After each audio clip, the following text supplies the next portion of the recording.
काबुल से 150 किलोमीटर दूर पंजशीर में अफगानिस्तान को लेकर घमासान जंग छिड़ गई है। पंजशीर की घाटी में तालिबान के खिलाफ बंदूकें गरज रही हैं तो बारूद के शोले बरस रहे हैं, जिनकी गूंज दुनिया तक पहुंच चुकी है। जंग का आगाज ऐसा है तो फिर अंजाम क्या होगा? ऐसा लग रहा है कि पंजशीर की लड़ाई तालिबान के ताबूत में आखिरी कील साबित हो सकती है, क्योंकि जिस पंजशीर को कभी सोवियत संघ की सेना नहीं जीत सकी और ना ही कभी तालिबान वहां पहुंच सका, इसके बावजूद घमंड में चूर तालिबान ने पंजशीर पर हमला करने की भूल कर ही दी। पंजशीर में तालिबान का ऐसा स्वागत होगा, इसका उसे अंदाजा नहीं था। तालिबान के ताबूत में आखिरी कील साबित होगा पंजशीर। नॉर्दर्न अलायंस ने पलक झपकते ही तालिबान के 350 से ज्यादा लड़ाकों को मार डाला। पंजशीर का शेर कहलाने वाले नॉर्दर्न अलायंस के चीफ अहमद मसूद ने तालिबान को सरेंडर करने से साफ इनकार कर दिया। नॉर्दर्न अलायंस के चीफ अहमद मसूद ने कहा कि वो पंजशीर के शेर की तरह आखिरी सांस तक लड़ेंगे, लेकिन सरेंडर नहीं करेंगे। मसूद के हौसलों ने तालिबान के खिलाफ जंग में जज्बातों की ऐसी लहर चलाई कि तालिबान में कोहराम मच गया।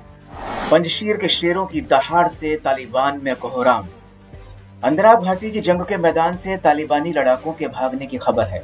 तालिबान के कई कमांडरों की मौत की खबर है तो नॉर्दर्न अलायंस के जाल में फंसने की भी खबर है। तालिबान अब तक अपने 350 से ज्यादा लड़ाकों की लाशें गिन चुका है। बगलान प्रांत में तालिबान के गवर्नर और डिप्टी गवर्नर ने सरेंडर कर दिया है। नॉर्दर्न अलायंस ने तालिबान के कब्जे से 3 जिलों को आजाद भी करा लिया है। बड़ा सवाल यह है कि ताकतवर तालिबान के सामने नॉर्दर्न अलायंस कितने दिनों तक लड़ सकेगा। तालिबान के मुकाबले नॉर्दर्न अलायंस में कितना है दम? तालिबान की ताकत के मुकाबले अहमद मसूद की नॉर्दर्न अलायंस की ताकत काफी कम है। नॉर्दर्न अलायंस के पास मौजूदा समय में 1 लाख की सेना है। हालांकि अब अफगान सेना के लोग लगातार उससे जुड़ते जा रहे हैं, जबकि तालिबान के पास 80,000 लड़ाके और अफगानिस्तान पर कब्जे के बाद 2.5 लाख की सेना भी हो गई है। तो वही नॉर्दर्न अलायंस के पास 40 टैंक बताए जाते हैं, जबकि 400 टैंक तालिबान के पास हैं। हालांकि पंजशीर घाटी के रहस्य को तालिबान और दुनिया समझने में भूल कर रही है। ये माना जा रहा है कि वहां काफी हथियार और विमान गुप्त तरीके से रखे गए हैं, जिनके बारे में किसी को पता नहीं है। एक संभावना ये मानी जा रही है कि पंजशीर में 100 से ज्यादा टैंक नॉर्दर्न अलायंस के पास मौजूद हैं। स्कड मिसाइलें हैं नॉर्दर्न अलायंस की सबसे बड़ी ताकत। तालिबान के खिलाफ जंग में नॉर्दर्न अलायंस की सबसे बड़ी ताकत स्कड मिसाइल्स हैं। सोवियत संघ ने स्कड मिसाइलों का इस्तेमाल अफगानिस्तान में किया था, लेकिन अफगानिस्तान छोड़कर जाते समय ये मिसाइलें भी छोड़ गए थे। वो स्कड मिसाइलें मसूद का तालिबान के खिलाफ सबसे बड़ा हथियार है। इनकी सही संख्या की जानकारी कभी सामने नहीं आ सकी है। बताया जा रहा है कि पंजशीर के कई गांवों में स्कड मिसाइल हमले के लिए पूरी तरह से तैयार है।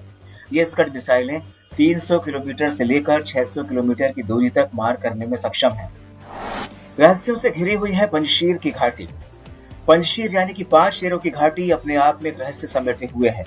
यहाँ की दुर्गम पहाड़ियां भूल भुलैया से कम नहीं है, जो कि यहाँ के लोगों की हिफाजत बाहरी दुश्मन से करती आई हैं। 1980 से लेकर 2021 तक पंजशीर पर किसी बाहरी का कब्जा नहीं हो सका। ये इलाका इतना दुर्गम है कि यहाँ के चप्पे चप्पे से केवल नॉर्दर्न अलायंस की सेना ही वाकिफ है। यहाँ जमीनी जंग लड़ना बेहद मुश्किल है। रूस और अमेरिका जैसे देश भी यहाँ विमान से बम बरसाकर निकल जाया करते थे। ऐसे में तालिबान ने जमीनी लड़ाई छेड़कर अपनी कब्र खुदवाने का काम किया है। तालिबान के खिलाफ पंजशीर की घाटी में लगातार अफगान सैनिक पहुंच रहे हैं।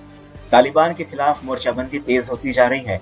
पर्दे के पीछे से फिलहाल नॉर्दर्न अलायंस को तुर्कमेनिस्तान, ताजिकिस्तान और उज्बेकिस्तान से मदद मिल रही है।